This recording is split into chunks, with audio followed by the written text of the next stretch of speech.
नमस्कार, मैं हूं आपके साथ निलोफर अंसारी। आप देख रहे हैं समाचार 30 लाइव। आइए नजर डालते हैं आज की खास खबरों पर। राधा कृष्ण शिव शक्ति मंदिर दाऊदपुर में श्रीमद् भागवत कथा के दूसरे दिन स्वामी विकासानंद महाराज द्वारा सुनाई गई भागवत कथा। सिकंदराबाद क्षेत्र के गांव दाऊदपुर में राधा कृष्ण शिव शक्ति मंदिर दाऊदपुर पर साप्ताहिक चल रही भागवत कथा के दूसरे दिन स्वामी विकासानंद महाराज जी द्वारा कथा सुनाते समय भगतजनों को समझाया कि कलयुग स्वयं के शरीर, दिमाग, सोच से पैदा होता है। यदि मनुष्य स्वयं के अंदर झांक कर देख ले, अपने दिमाग की सोच को बदले तो सामने वाले व्यक्ति के बारे गलत सोच न रखी जाए। किसी बहन बेटियों के प्रति गलत भाव नहीं रखना चाहिए। स्वामी विकासानंद महाराज द्वारा महाभारत के बारे में भगतजनों को महाभारत के बारे में ज्ञान देते हुए बताया कि जुआ खेलने से मनुष्य की कितनी हानि होती है। जिस समय द्रौपदी चीर हरण किया गया तो श्री कृष्ण ने से रुक्मिणी कहा, तुम द्रौपदी की मदद के लिए क्यों नहीं जाते हो? तो श्री कृष्ण कहते हैं कि द्रौपदी एक बार पुकार कर तो देखे। जब द्रौपदी ने पुकारा, हे केशव मेरी मदद करो, मुझको आज इस समाज में आपकी जरूरत है, हे माधव मेरी रक्षा करो, हे माधव मेरी रक्षा करो। और साथ साथ ही द्रौपदी ने कहा, मैं खुद को आपको समर्पित करती हूँ। दुर्योधन द्वारा दुशासन जैसे ही द्रौपदी चीर हरण करना शुरू किया, तभी श्री कृष्ण आकर रक्षा करते हैं। साथ साथ ही बताया रामायण में चारों भाइयों में कितना प्रेम था। श्री राम द्वारा रावण को नहीं मारा जा सकता यदि रावण का भाई विभीषण खिलाफ नहीं होता, जिससे नवयुवाओं को सीख मिलती है कि हमेशा भाई भाई को प्रेम से रहना चाहिए। दूसरे दिन आसपास के गांव खानपुर, खबरा, कादलपुर, नगला बंसी के समस्त लोग मौजूद रहे। समाचार 30 लाइव के लिए बुलंदशहर से अनिल सोलंकी की रिपोर्ट। अरे युधिष्ठिर, तुम तो धर्म के देवता हो।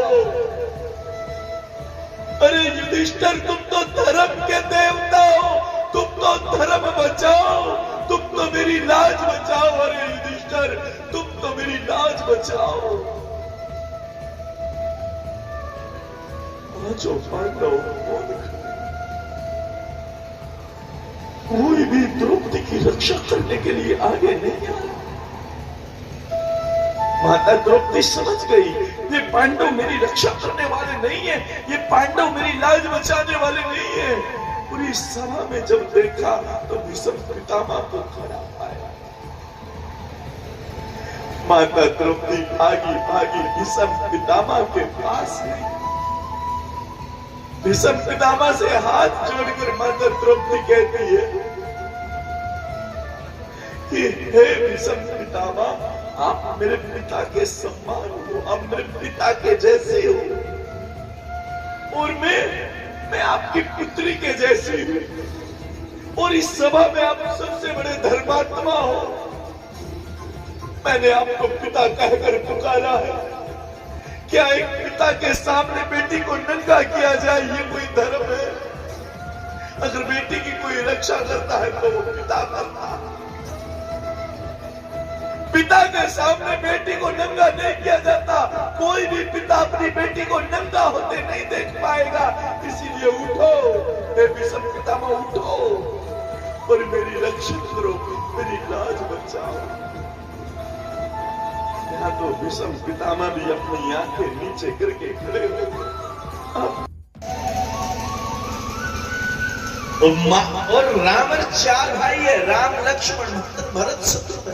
जो माता जानकी चाहती तो चारों भाइयों को अलग कर सकती है, एक दूसरे के अंदर नफरत डाल सकती है, लेकिन नहीं, चारों भाइयों को आपस में मिला के रखने वाली अगर कोई है तो माता जानकी। इसीलिए उसको लक्ष्मी बोलता है।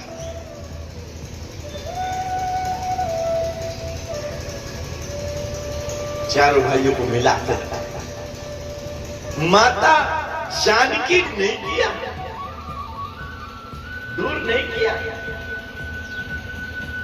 माँ को बेटे से दूर नहीं होने दिए, दोनों को मिला के रखा।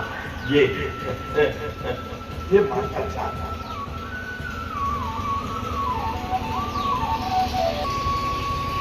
ऐसा चरित्र अगर आप लोगों में है, ऐसा स्वभाव अगर आप लोगों का है, तो आप भी लक्ष्मी का रूप हो।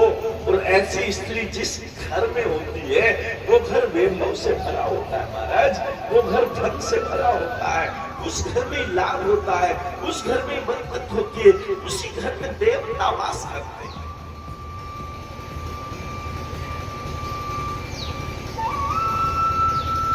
राम रावण से युद्ध हार गए। राम का पराक्रम नहीं है। राम जी कहते हैं मेरा पराक्रम नहीं है, ये तो मेरी जानकी का भाग है। ये तो मेरी जानकी का भाग है। विचार करो, क्या माता सीता के जैसा तुम्हारा स्वभाव है? अगर तुम्हारा किसी का भी स्वभाव ऐसा है, जिसने माँ को बेटे से अलग नहीं किया, जिसने भाई को भाई से अलग नहीं किया, जिसने अपने पति की सेवा बिल्कुल परमात्मा समझ के की, वो हर स्त्री लक्ष्मी का रूप है। फिलहाल के लिए इस खबर में इतना ही। देश और दुनिया की तमाम बड़ी खबरों से अपडेट रहने के लिए देखते रहिए समाचार 30 लाइव। और हाँ, हमारी वीडियोस को लाइक व शेयर करना और चैनल को सब्सक्राइब करना ना भूलें। नमस्कार।